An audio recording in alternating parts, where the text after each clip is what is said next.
à son Excellence le Président Ibrahim Traoré, président de la nation souveraine du Burkina Faso, fils de la terre africaine, défenseur de son peuple, que la grâce et la paix vous soient multipliées par la sagesse, le courage et la vérité.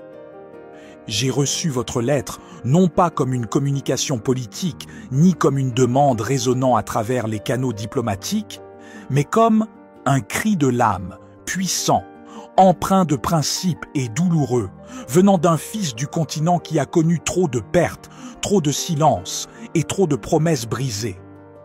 J'ai lu vos mots non pas une seule fois, mais à plusieurs reprises, et chaque lecture m'a touché plus profondément que la précédente. Car dans votre voix, je n'ai pas seulement entendu la colère d'un président, mais le cri juste d'un continent longtemps blessé par les doubles lames de la négligence et de l'exploitation. Permettez-moi de commencer, non pas par la défense, mais par la confession. Oui, l'Église s'est parfois tenue aux côtés des colonisateurs alors qu'elle aurait dû se tenir aux côtés des crucifiés. Il y a eu des chapitres, certains longs, d'autres honteusement brefs, où la mission de salut s'est entremêlée à la machinerie de la subjugation, où la bannière de la croix a été hissée aux côtés des drapeaux de l'Empire, et où les enseignements du Christ ont été dilués par les ambitions des rois. Pour ces péchés, d'omission et de commission, je baisse la tête en repentance. Aucune institution, aussi sacrée soit-elle, n'est au-dessus de l'auto-examen. Et si l'Église doit rester un phare, elle doit non seulement projeter la lumière vers l'extérieur, mais aussi l'illuminer de l'intérieur. Vous demandez si ce pontificat sera différent, et à cela je réponds. Non seulement il sera différent, mais il le doit. Trop longtemps, la voix africaine n'a été entendue qu'en chuchotement. Vos dirigeants n'ont été loués que lorsqu'ils étaient malléables et diabolisés lorsqu'ils osaient défier des systèmes injustes. Vos ressources ont été extraites tandis que votre peuple était laissé à fouiller, ce qui lui appartenait dès le départ. Mais l'Afrique n'est pas un cas de charité. L'Afrique n'est pas un patient attendant que l'Occident administre une anesthésie spirituelle ou politique. L'Afrique est le berceau du courage, la source de la chanson, le pouls de la prophétie. Ce n'est pas le pire fardeau du monde, c'est son enseignant. Parlons franchement, comme vous l'avez fait, président Traoré, de l'héritage colonial. Vous avez parlé de chaînes, non seulement de celles qui liaient les corps de nos ancêtres, mais de celles invisibles qui enserrent encore l'âme de l'Afrique. Parlons vérité, non pas en tant qu'adversaire, mais en tant qu'homme chargé de mémoire. Le colonialisme n'était pas simplement une conquête politique, c'était une trahison spirituelle. Ce n'était pas seulement le vol de terre, mais la tentative d'effacement de l'identité. Des civilisations entières, avec leur poésie, leurs proverbes, leur cosmologie, leurs rythmes sacrés, ont été réduites au silence sous des drapeaux étrangers et des dieux étrangers. Les missionnaires, certains sincères, sont venus avec des croix dans une main, mais derrière eux suivaient des canonnières, des commerçants et des gouverneurs avec des contrats de domination. Des fonts baptismaux ont été construits à côté de fouets. Des écritures ont été prêchées aux côtés d'épées. L'histoire du Christ, venu pour libérer, a trop souvent été racontée dans le langage du contrôle. Et bien que nombre de ces missionnaires aient donné leur vie au service et que certains se soient opposés au pouvoir de l'Empire, la vérité plus large demeure. L'Église ne s'est pas toujours tenue aux côtés des opprimés. Trop souvent, elle s'est tenue aux côtés du conquérant. Je confesse cela non pas comme un calcul politique, mais comme une prise de conscience morale. Car si l'Église doit véritablement refléter le Christ, alors elle doit pleurer là où le Christ pleurerait. Et sûrement, il pleure pour ce qui a été fait en son nom sur le sol africain. J'ai vu les ruines des prisons coloniales transformées en écoles. J'ai rencontré des grands-mères qui se souviennent que leurs tribus ont été renommées. J'ai vu de jeunes séminaristes africains demander « Cette foi est-elle la nôtre ou a-t-elle été importée ?» Permettez-moi de répondre clairement. L'Évangile n'a jamais été destiné à conquérir, il était destiné à libérer. Le Christ n'était jamais un colonisateur, il était un charpentier de Nazareth, à la peau brune, occupé, pauvre.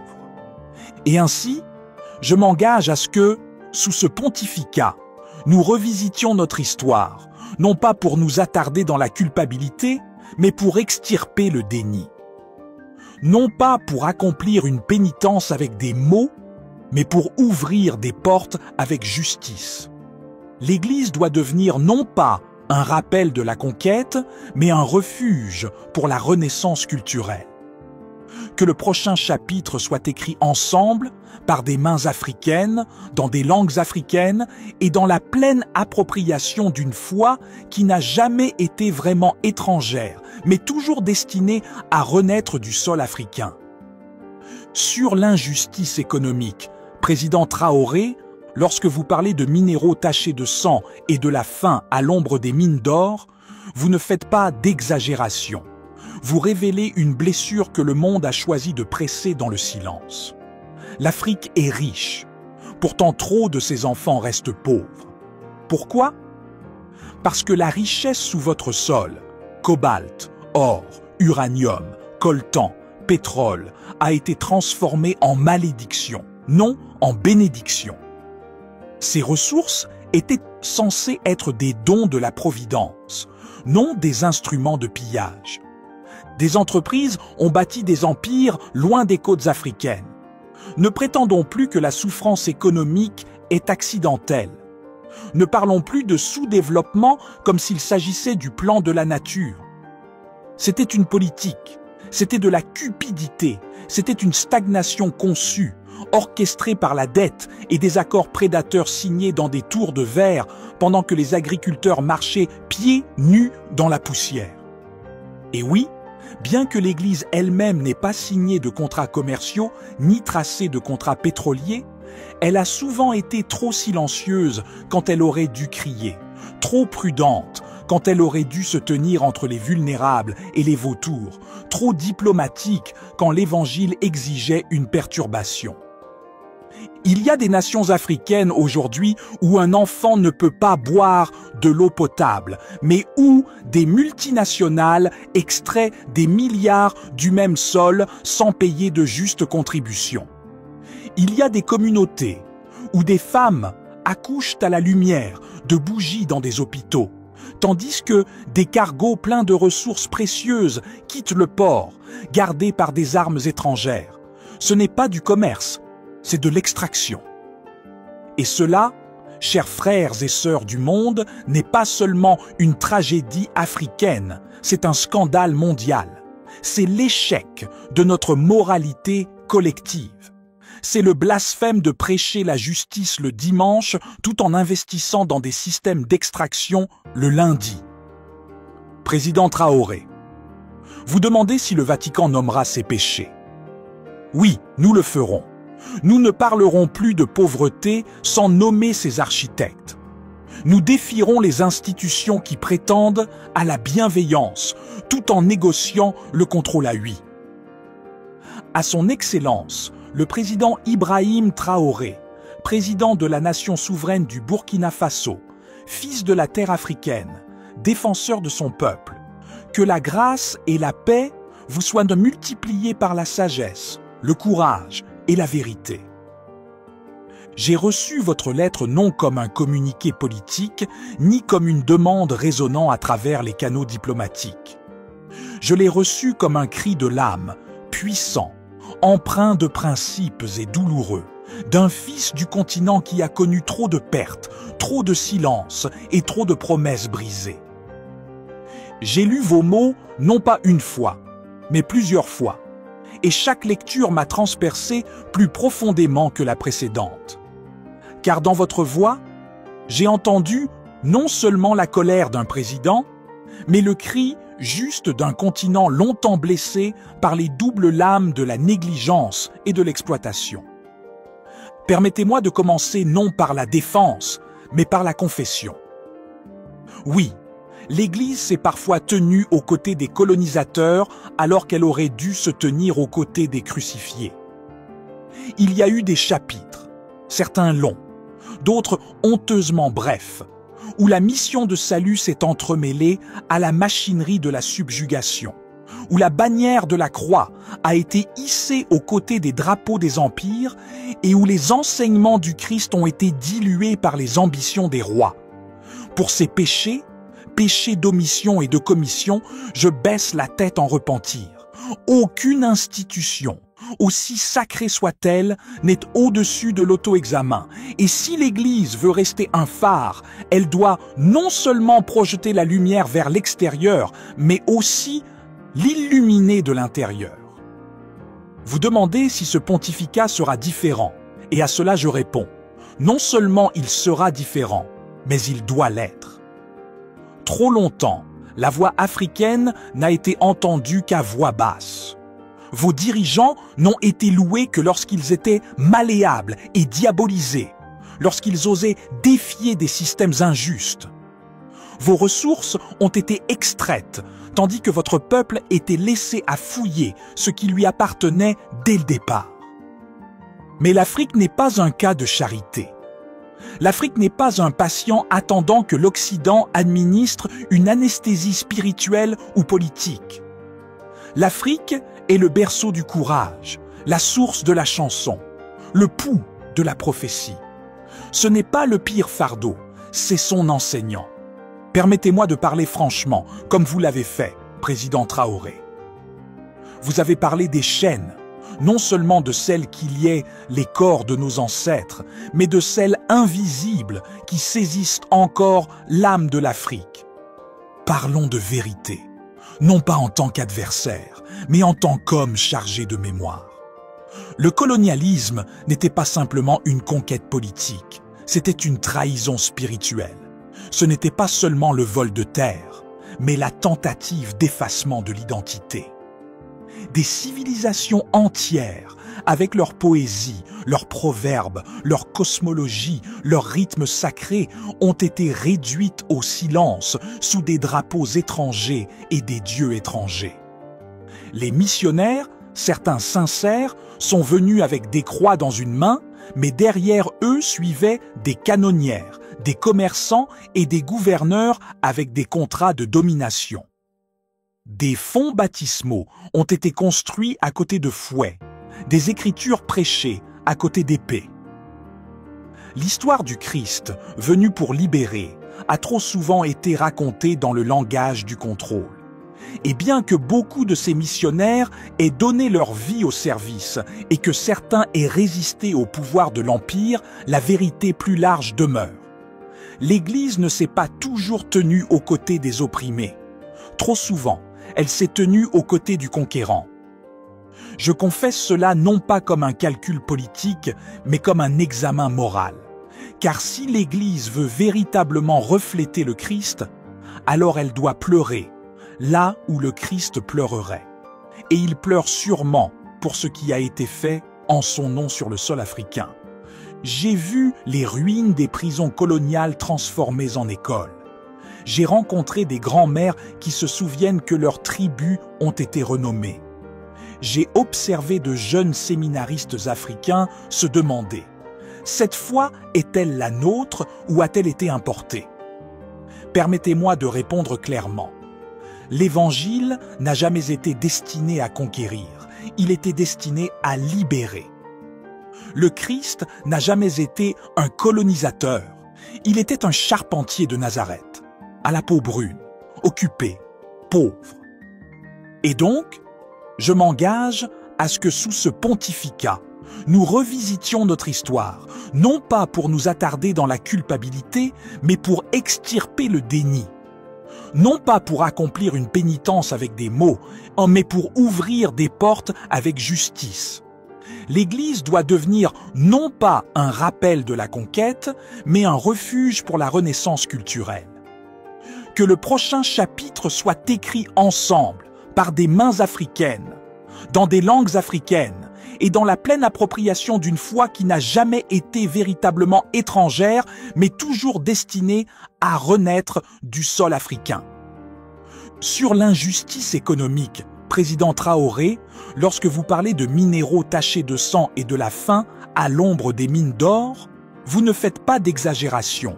Vous révélez une blessure que le monde a choisi de presser dans le silence.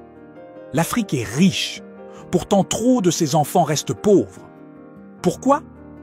Parce que la richesse sous votre sol, cobalt, or, uranium, coltan, pétrole, a été transformée en malédiction, non en bénédiction. Ce qui devait être des dons de la Providence est devenu des instruments de pillage. Des écoles ont été construites ailleurs. Des empires ont été érigés loin des rives de l'Afrique. Ne prétendons plus que la souffrance économique est accidentelle. Ne parlons plus de sous-développement comme s'il s'agissait du plan de la nature. C'était une politique, c'était de la cupidité. C'était une stagnation conçue, une dette orchestrée et des accords prédateurs signés dans des tours de verre pendant que les agriculteurs marchaient pieds nus dans la poussière. Et oui, bien que l'Église elle-même n'ait peut-être pas signé d'accords commerciaux ou dessiné de contrats pétroliers, elle a souvent été trop silencieuse quand elle aurait dû crier.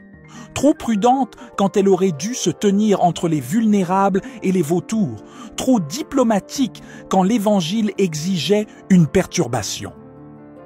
Il existe aujourd'hui des nations africaines où un enfant ne peut pas boire d'eau potable, mais où des multinationales extraient des milliards du même sol sans payer leur juste part.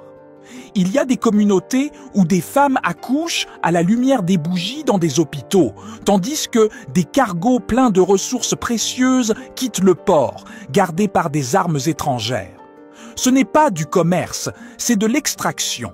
Et cela, chers frères et sœurs du monde, n'est pas seulement une tragédie africaine, c'est un scandale mondial, c'est l'échec de notre moralité collective. C'est le blasphème de prêcher la justice le dimanche tout en investissant dans des systèmes d'extraction le lundi. Président Traoré, vous demandez si le Vatican nommera ses péchés. Oui, nous le ferons. Nous ne parlerons plus de pauvreté sans nommer ses architectes. Nous défierons les institutions qui prétendent à la bienveillance tout en négociant le contrôle à huis clos. Nous ne resterons plus assis en silence lors des sommets mondiaux, lorsque des dirigeants africains sont invités à privatiser leur avenir en échange de prêts à court terme. L'Église ne doit pas simplement plaider pour l'aide, elle doit lutter pour l'équité. Nous devons parler de repentance économique, car une paix véritable ne peut exister là où il y a vol structurel, où la prospérité de quelques-uns est construite sur l'épuisement perpétuel de beaucoup, où l'Afrique doit toujours emprunter sa propre richesse avec intérêt. Ce pontificat cherchera des partenariats avec des économistes, des théologiens et des réformateurs africains. Nous ne demanderons pas comment nous pouvons aider l'Afrique, mais comment nous pouvons démanteler les systèmes qui l'ont blessée pendant des siècles. Et soyons clairs, l'Afrique n'a pas besoin d'être sauvée.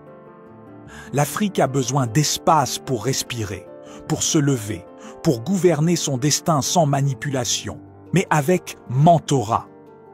Que cette époque soit celle où l'Église utilise son influence mondiale non pas pour conseiller poliment, mais pour plaider prophétiquement.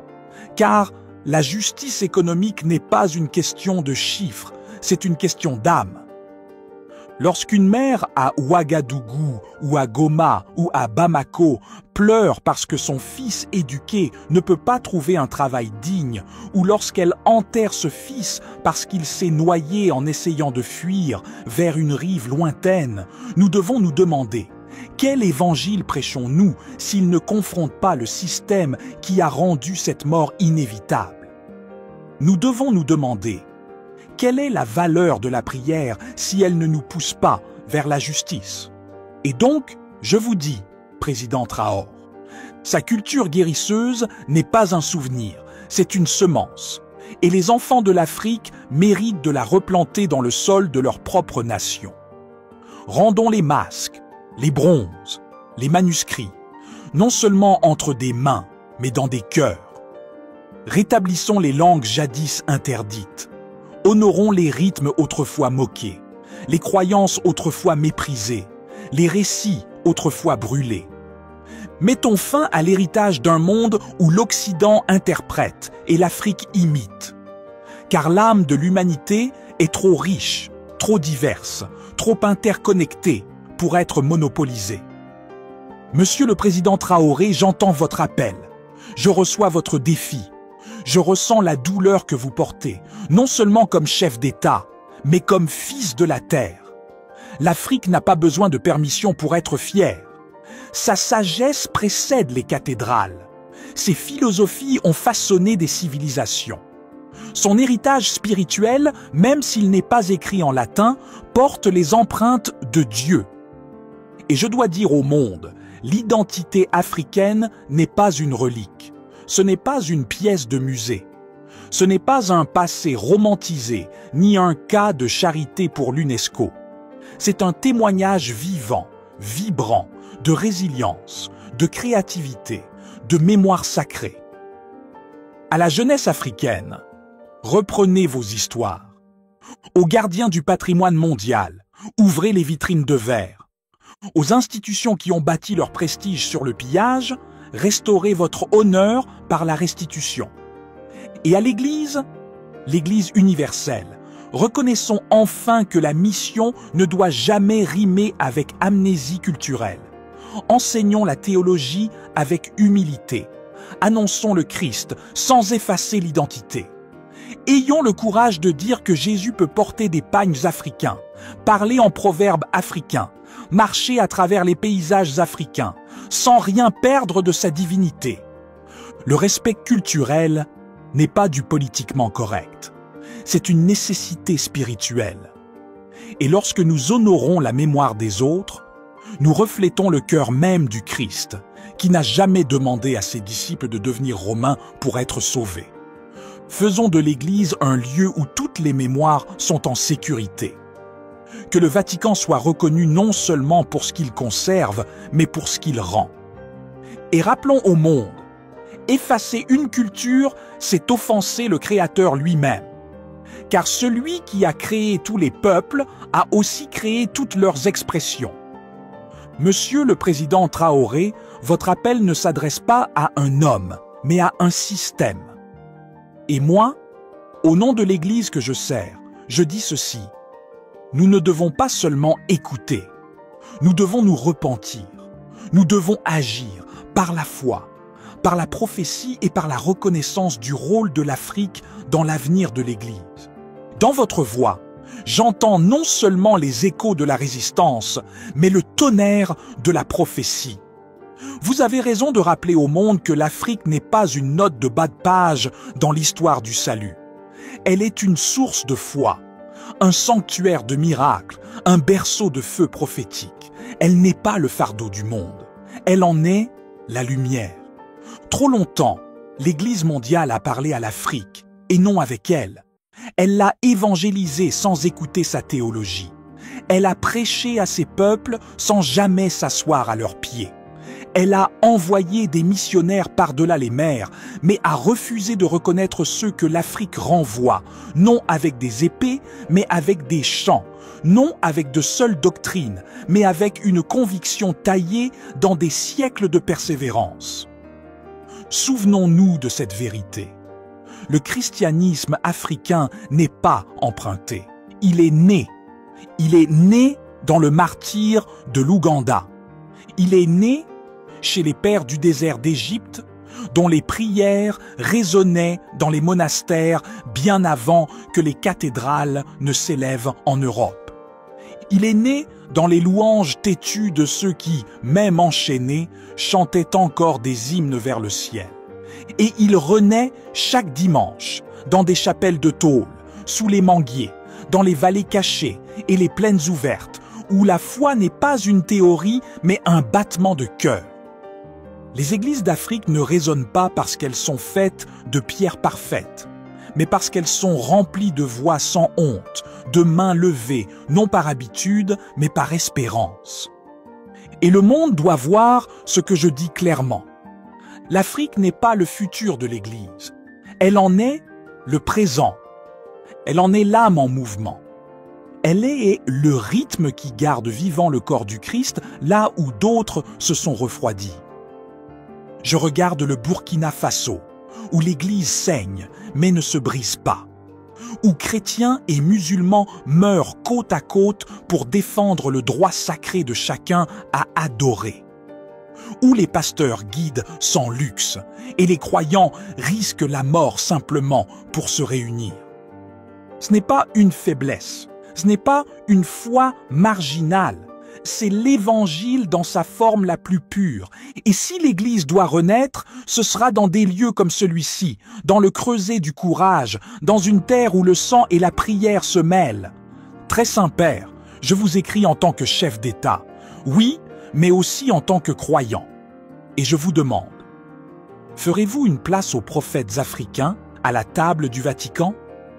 Non comme invités, mais comme co-auteurs de la doctrine, de la vision, de l'avenir même de la foi?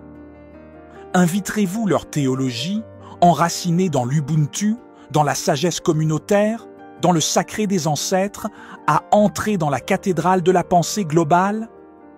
Reconnaîtrez-vous que la spiritualité africaine n'est pas superstition, mais un regard sacré par lequel des millions perçoivent le divin? Car la prophétie ne vient pas toujours vêtue de latin ou d'hébreu. Parfois, elle s'exprime dans les cris des mères dont les fils ont été pris par la guerre, dans la poésie d'anciens qui n'ont jamais lu Thomas d'Aquin, mais savent ce que signifie pardonner 70 fois 7 fois.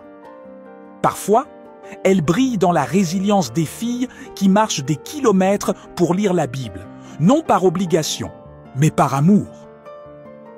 Monsieur le Président, vous nous avez rappelé que l'Afrique n'est pas sans voix. C'est à l'Église maintenant de choisir si elle sera sourde. Nous ne pouvons plus nous permettre de répéter l'arrogance du passé, où la foi se disait universelle, mais avait le goût de l'Occident. Nous ne pouvons bâtir une Église globale avec des angles morts régionaux. Nous ne pouvons prier que ton règne vienne, tout en ignorant les royaumes spirituels qui s'élèvent en Afrique. Il est temps d'ordonner davantage de cardinaux africains, non comme symboles, mais comme pasteurs. Il est temps de canoniser les saints africains des 20e et 21e siècles, non seulement les martyrs de l'Antiquité, mais les prophètes du présent. Il est temps d'enseigner la théologie africaine à Rome, à Paris, à New York, non comme option, mais comme fondement. Il est temps de considérer la foi africaine non comme exotique, mais comme exemplaire. Et oui, il est temps d'affronter le racisme subtil encore inscrit dans les structures ecclésiales mondiales. Cette idée que la liturgie doit ressembler à l'Europe pour être révérencieuse, ou que le culte africain est trop émotionnel, trop bruyant, trop brut. Non, il est vivant. Et là où la foi est vivante, l'esprit est proche. Alors je dis, bénissons les tambours et les danses. Sanctifions les langues et les liturgies de chaque village, chaque peuple, chaque langue qui appelle Jésus Seigneur. Que l'Église soit une symphonie, non un solo. Que le Vatican devienne non un centre, mais un cercle, un lieu où l'Afrique n'est pas simplement accueillie, mais honorée. Et que ceci soit l'héritage de votre pontificat, que vous n'avez pas seulement regardé vers l'Afrique, mais marché avec elle, appris d'elle, pris sa défense. L'Esprit du Seigneur ne connaît pas les cartes coloniales. Il souffle là où les cœurs sont ouverts. Et aujourd'hui, cet esprit se déplace en Afrique avec puissance. Ne nous mettons pas en travers de son chemin. Ne l'apprivoisons pas avec la tradition. Ne le filtrons pas par la peur. Suivons-le et soyons renouvelés. En pardon, en unité, en nouveau départ. Votre Excellence, vous avez parlé avec un cœur éveillé par la douleur, façonné par la lutte, illuminé par une soif ardente de justice. Et moi, je vous réponds maintenant comme serviteur de la réconciliation, non dans le sens superficiel d'oublier le passé, mais dans le sens sacré de le transformer. L'histoire de l'Afrique, comme vous l'avez rappelé avec passion, n'est pas une seule plaie, mais un corps couvert de blessures, terre volée, langues étouffées, foi utilisée comme arme, rêves différés. Et pourtant, à travers tout cela, vous n'appelez pas à la vengeance, mais à la reconnaissance, pas à la division, mais à la dignité, pas à la revanche, mais au renouveau. C'est cela, le cœur de l'Évangile. Le pardon, Monsieur le Président, n'efface pas la mémoire, il la sanctifie. Il transforme la flamme qui brûlait en lumière qui guide. Il n'est pas soumission. Il est la plus haute forme de force, celle qui peut traverser les siècles et tendre la main là où autrefois il y avait des chaînes. Soyons clairs. Le pardon sans justice est une insulte. L'unité sans vérité est un mensonge. Mais un pardon enraciné dans la vérité, une unité fondée sur la justice, voilà les pierres d'un nouvel aube. Je parle maintenant non seulement à vous, mais à travers vous, au continent que vous représentez. L'Afrique n'est pas seulement le berceau de l'humanité. Elle est peut-être l'âme de son avenir. Et l'Église, la vraie, doit marcher avec elle. Non en patronne, mais en partenaire. Non en maîtresse, mais en pèlerine. Non dans la supériorité, mais dans une humanité partagée.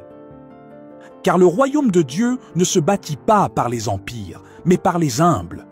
Il ne grandit pas par l'exploitation, mais par la compassion. Et dans ce royaume, les derniers seront les premiers. L'Afrique a longtemps été comptée parmi les derniers. Peut-être est-il temps qu'elle s'élève première, en esprit, en force, en témoignage. Alors je tends la main, non en mots seulement, mais en engagement. Formons un conseil de mémoire et de miséricorde de théologiens africains, d'anciens, d'historiens, de jeunes, avec les évêques et les pasteurs du Vatican, pour traverser les cicatrices du passé et tracer ensemble un chemin partagé. Créons une commission Afrique-Vatican pour examiner non seulement notre aide, mais notre conscience, pour écouter avant de prêcher et guérir avant d'instruire. Aménageons à Rome des espaces pour les liturgies africaines, non comme exposition, mais comme actes centraux de culte, pour que le battement des savanes résonne à Saint-Pierre et que l'encens du Burkina Faso se mêle à celui de Jérusalem.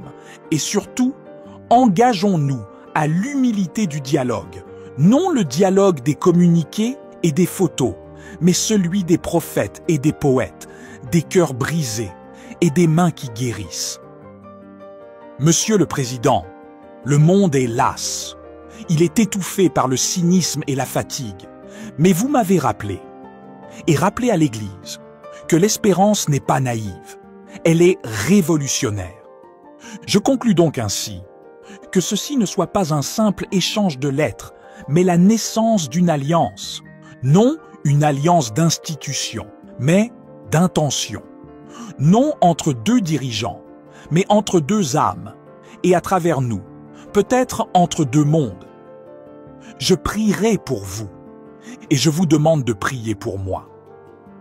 Non comme politicien, mais comme pèlerin sur la même route ardue, que le Dieu de justice marche à vos côtés, que le Christ des pauvres habite en vous, et que l'esprit de réconciliation nous unisse tous, de Ouagadougou à Rome, des tombeaux des martyrs aux autels de demain. Dans la paix, l'espérance et la fraternité, le pape, serviteur des serviteurs de Dieu. Haut du formulaire, bas du formulaire.